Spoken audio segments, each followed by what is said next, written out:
നമസ്കാരം സ്വാമി.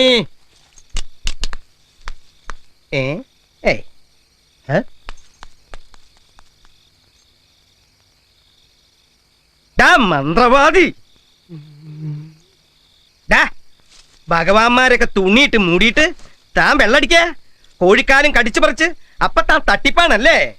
ആ പാവം ഉണ്ണിയമ്മയെ മായം കാട്ടി തക്കിട തരികിടയാക്കി നാട്ടുകാരെ മുഴുവൻ പറ്റിച്ച് ഡക്കുംപുടും നിന്റെ പരിപാടി തീർത്തു തരാ. കുടുംബിയെ ഞാൻ പിടിച്ചു.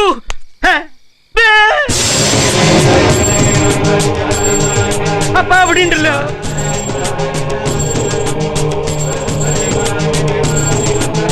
ഫലാനി പക്വാനി പദം തിരുമലേ ജലേ കവി കമ്പിത ശാഖാകര കുളു കുളു കുളു കഴിഞ്ഞു.